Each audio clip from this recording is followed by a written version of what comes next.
এতিয়া অহাচোন ছাত্ৰ-ছাত্ৰীসকল 4.3 গুণিত আমি কৰোঁ 4.3 কি কিবা দিছে আমাক তলত দিয়া সংখ্যাবোৰৰ বাবে সমীকৰণ গঠন কৰা আৰু সমীকৰণটো সমাধান কৰা গতিকে ইয়াত আমি সমীকৰণ গঠন কৰিব লাগিব আৰু সমাধানো কৰিব লাগিব এক নম্বৰটো কি আছে আমাৰ এটা সংখ্যাৰ 5 গুণৰ পৰা 7 বিয়োগ কৰিলে বিয়োগফল 8 পোৱা যায় এটা সংখ্যা আমি ইয়াতে তথ্য এটা লুকাই আছে এটা সংখ্যা গতিকে আমি তথ্যটো চলক বুলি ধৰি লম ধৰা হল আমি চলকটো উলিয়াই ধৰি লম এতিয়া ধৰা হল চলকটো ধৰিব লগা সংখ্যাতে আমি x ধৰি ললো হয়নে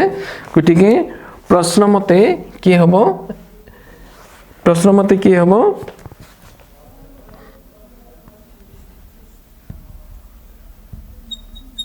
কি হ'ব এটা সংখ্যা কি কৰিব আছে 5 গুণৰ পৰা 7 বিয়োগ কৰিলে 8 পোৱা যাব 5 গুণ x টোক যদি আমি 5 গুণ কৰো 5x minus 7 বিয়োগ কৰিব আছে আমাৰ আমি 7 টো ললো 7 বিয়োগ কৰিব দিছে গতিকে সমান 8 আমি ইয়াক এতিয়া সমাধান কৰিম সমাধান কৰোতে তোমালোকে আগৰ হেৰিবিলাক কৰিছো আমি গতে 5x minus 8 7 টো কয় ধ্ৰুবক গতিকে এই 7 টো কাটিবৰ কাৰণে +7 আমি আৰু এটা 7 লিখিলো গতিকে 8 লেফট সাইডে যেহেতু আমি এটা 7 এক্সট্ৰা কে লিখিলো গতিকে ৰাইট সাইডে আমি এটা +7 এক্সট্ৰা কে লিখিম তোমালোকক কৈছোৱে এই সম্পৰ্কে এইটো কাটা গল গতিকে 5x থাকিল হাতে 15 গতিকে এতিয়া আমি কি কৰিম এই 5 টো কাটিবৰ কাৰণে চলকৰ লগত থকা 5 টো কাটিবৰ কাৰণে আমি ইয়াক 5 ৰে হৰণ দিম যেহেতু লেফট সাইডৰ সংখ্যাটো আমি 5 ৰে হৰণ দিলো গতিকে ৰাইট সাইডৰ সংখ্যাটোক আমি 5 ৰে হৰণ দিম গতিকে 5 কাটা গ'ল কিমান থাকিল x সমান ইয়াক ডিভাইড কৰিলে কিমান হ'ব 3 5 গুণ 15 গতিকে x ইকুৱেল এনসাৰটো হ'ব x এনসাৰ x ইকুৱেল 3 গতিকে ছাত্ৰ-ছাত্ৰীসকল নিশ্চয় বুজি পাইছা এতিয়া আহা তোমালোকে 1 2 নম্বৰটো কৰি লবা ইয়াত মই 3 নম্বৰটো কৰি দিছো তো কৰো 3 নম্বৰত কিছে 10 পাবলৈ এটা সংখ্যাৰ 3 গুণৰ লগত 4 যোগ কৰা এতিয়া আমি ইয়াতে কি কৰিম প্ৰথমতে আমি চলকটো ধৰি লব লাগিব হ্যাঁ গতিকে চলক ধৰতে মই কৈছোৱে তোমালোকে এলফাবেটৰ যিকোনো আখৰে লব পাৰা যিকোনো লেটাৰে লব পাৰা গতিকে আমি কি কৰিম আমি প্ৰথমতে সমাধান বুলি লিখো সমাধান আমি চলকটো ধৰি লম ধৰা হল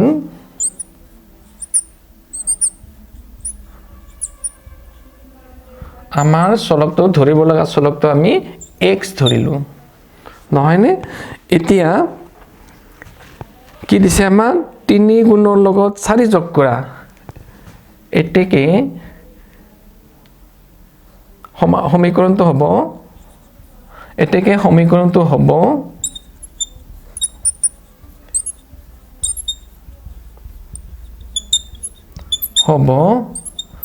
3 গুণৰ লগত অৰ্থাৎ যেটো চলক ধৰিলো তাক 3 গুণ 3 আৰু x পূৰণ কৰিলে 23x তলত কি কৰিব দিছে 4 যোগ কৰিব দিছে হয়নে আমাৰ সমীকৰণটো হৈছে প্ৰশ্নমতে প্ৰশ্নমতে 23x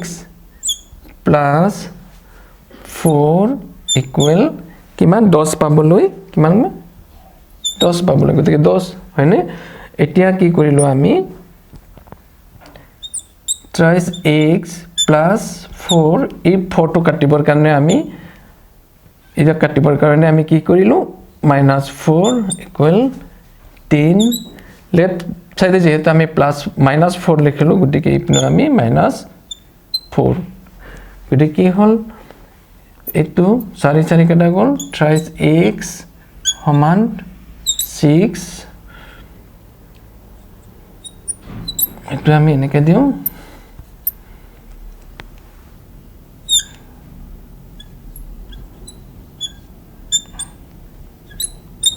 আমি 2 পিনে 3 ৰে হৰণ দিওঁ এই 3 টো কিমান গতিকে x ইকুৱেল 2 x ইকুৱেল 2 গতিকে এনসাৰ x ইকুৱেল গতিকে কি নিৰ্ণয় সংখ্যাটো এতেকে নিৰ্ণয় সংখ্যাটো হ'ব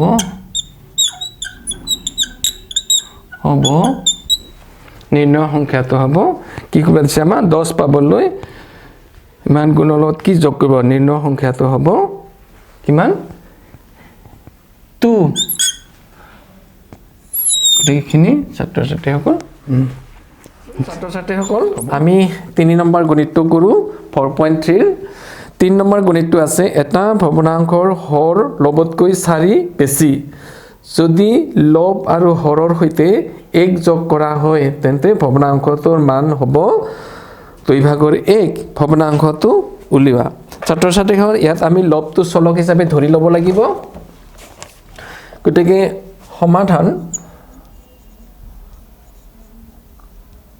সমাধান ধৰা হল লবটো হ'ব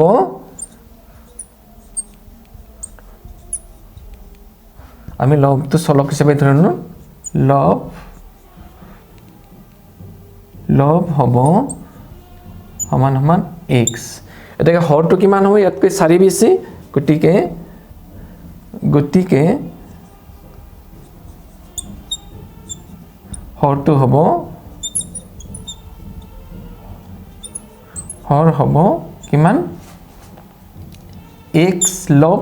তাৰ লগত আমাৰ 4 যোগ কৰিব লাগে 4 এটো হ'ব আমাৰ এতেকে নিৰ্ণয় ভগ্নাংশটো হ'ব কি ভগ্নাংশটো হ'ব এতেকে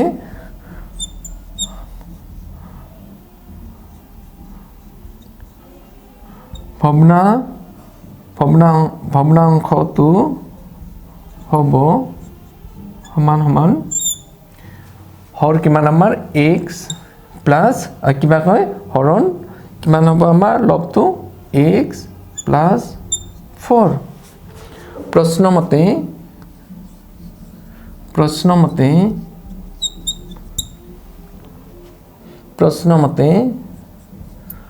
কি আছে আমাৰ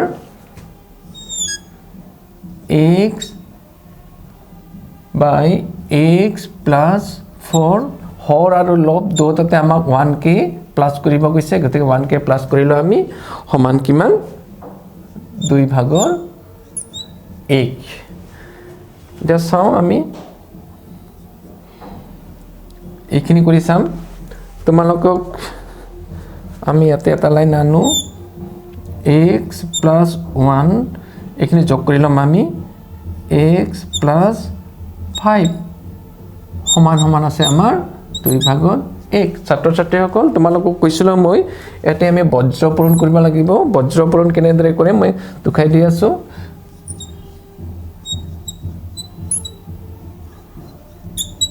বজ্ৰ পূৰণ কৰিব লাগিব বজ্ৰ পূৰণ কেনেকা হয় ৰাইট সাইডৰ যেটো হৰ আছে হৰটো লগত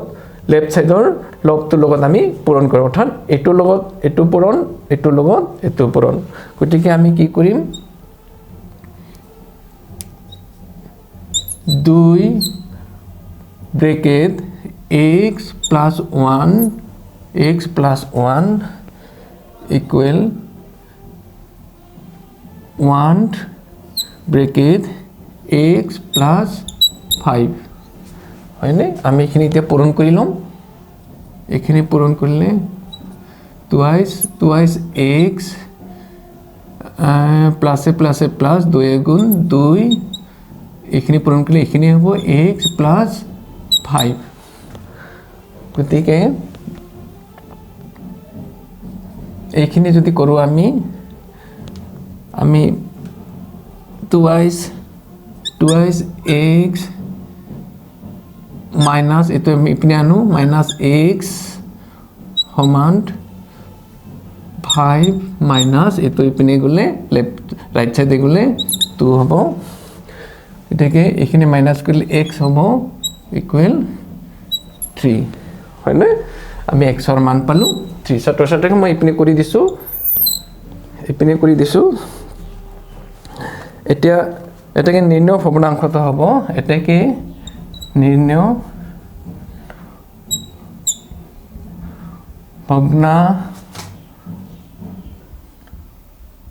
ভগ্নাংশটো হ'ব সমান সমান x plus 4 সমান x ৰ মান কিমান পালো আমি 3 গতিকে 3 এটা আমি x ৰ মান পাম 3 plus 4 equal 7 7 ভাগৰ 3 এইটোৱে হ'ব আমাৰ এনসাৰটো ছাত্ৰ ছাত্ৰীসকল নিশ্চয় বুজি পাইছা এটা ছাত্ৰ ছাত্ৰীসকল ভাবছোন আমি 4 নম্বৰ গণিতটো কৰো 4 নম্বৰ গণিতটো আছে আমাৰ এটা আয়তৰ দৈৰ্ঘ্য প্ৰস্থতকৈ 5 সেন্টিমিটাৰ বেছি আয়তৰ পৰিসীমা 26 সেন্টিমিটাৰ হলে আয়তৰ কালি উলিওৱা ভালকে চামা পঢ়ি চালে তোমালোকে বুজি পাবা ছাত্ৰ ছাত্ৰীসকল চোৱা আমি ইয়াত প্ৰস্থটো ধৰি ল'ব লাগিব চলক হিচাপে ধৰি ল'ব লাগিব 4 নম্বৰ সমাধান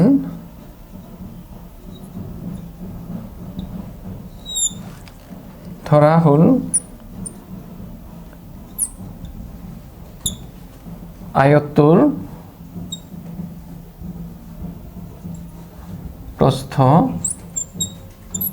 প্ৰস্থ আমি ধৰিলো 1 সেন্টিমিটাৰ 1 সেন্টিমিটাৰ এতেকে দৈৰ্ঘ্য হ'ব এতেকে দৈৰ্ঘ্য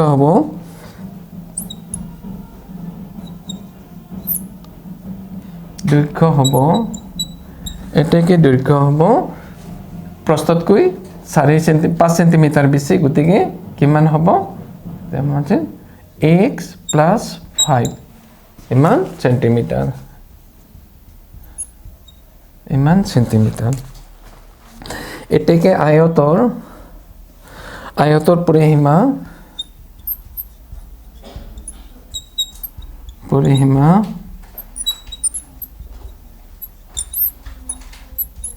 সমান সমান 2 ব্ৰেকেট দৈৰ্ঘ্য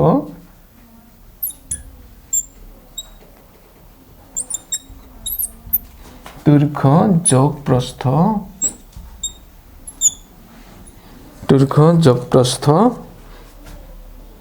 সমান 2 আই দৈৰ্ঘ্যকে ধৰি ললো আমি x plus 5 plus এটো আহিল প্ৰস্থ আছিল x গতিকে এইখিনি প্ৰশ্নমতে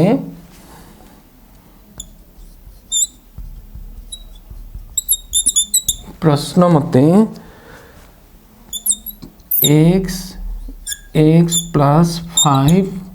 plus x plus x equal আমি পৰিসীমা কিমান পাইছিলো 26 পৰিসীমা ধৰি দিছিল আমাৰ 26 গতিকে এইখিনি আমি এনেকৈ কৰো এটো পূৰণ কৰো 2x হ'ব 2x প্লাস 5 দুগুণ 10 প্লাস গতিকে 2x সমান 26 এতে 2x আমাৰ কিমান হ'ল 4x যোগ কৰিলে এটো যোগ কৰিলে 4x হয় প্লাস 10 equal 26 4x equal আমি 26 10 তো যদি আমি ইপিনে দিও -10 হ'ব 10 তো যদি ইপিনে ন -10 equal কিমান হ'ব 4x এখানে মাইনাস কৰিলে 16 হ'ব গতিকে x equal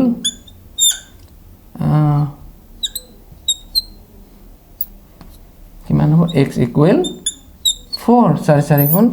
16 গতিকে x ৰ মান পালো আমি 16 এতেকে আমি ইপিনে ছাত্ৰ ছাত্ৰী হল আমি x ৰ মান কিমান পালো 4 গতিকে আয়তটোৰ প্ৰস্থ হ'ব 4 গতিকে এটাকে আয়তটোৰ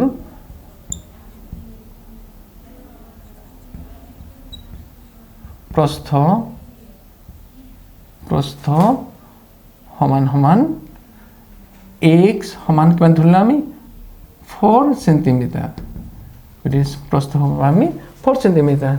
সেইদৰে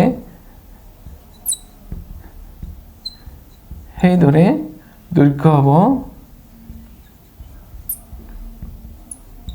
দৈৰ্ঘ্য কিমান ধৰিছিলো আমি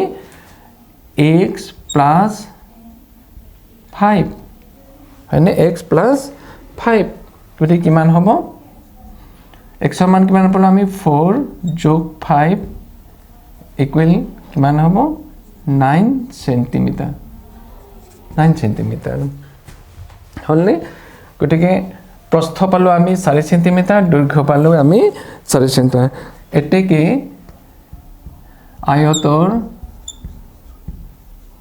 আয়তৰ কালি হ'ব সমান সমান দিশ পূৰণ প্ৰস্থ দৈৰ্ঘ্য পূৰণ প্ৰস্থ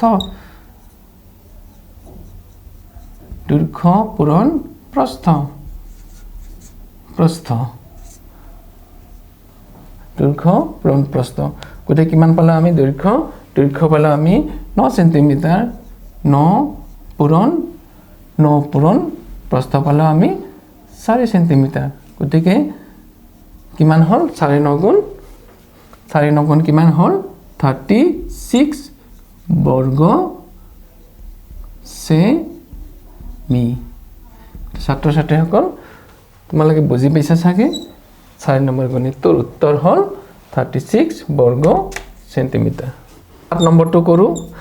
7 নম্বৰটো হৈছে অঞ্জনৰ মাকৰ অঞ্জনৰ বয়সৰ 7 গুণতকৈ 2 বছৰ বেছি অঞ্জনৰ ককাকৰ বয়স 72 বছৰ হলে অঞ্জনৰ বয়স নিৰ্ণয় কৰা অঞ্জনৰ মাকৰ নহয় অঞ্জনৰ ককাকৰ বয়স অঞ্জনৰ বয়সৰ 7 গুণতকৈ 2 বছৰ বেছি অঞ্জনৰ ককাকৰ বয়স 72 বছৰ হলে অঞ্জনৰ বয়স নিৰ্ণয় কৰা এটা ধৰা হল অঞ্জনৰ বয়স আমি ইয়াত ধৰি ললো চলকটো ধৰি ললো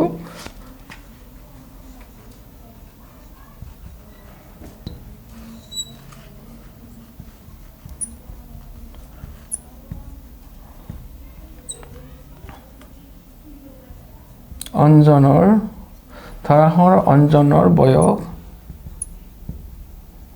সমান সমান x বছৰ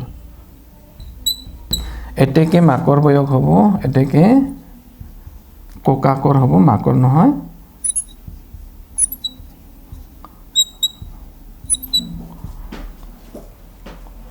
বয়স হ'ব অঞ্জনতকৈ 7 গুণ আৰু 2 বছৰ বেছি গতিকে 7 আৰু x পূৰণ কৰা 7x আকৌ 2 বছৰ বেছি ইমান বছৰ প্ৰশ্ন মতে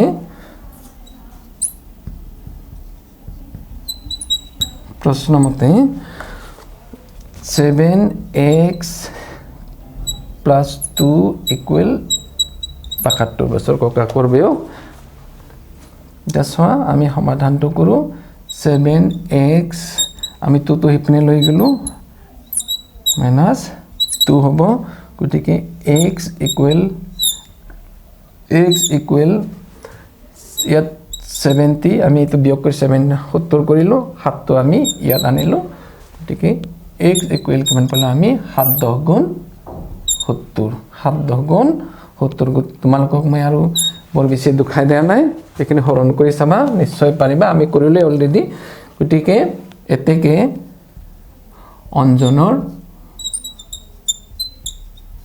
অঞ্জনৰ বয়স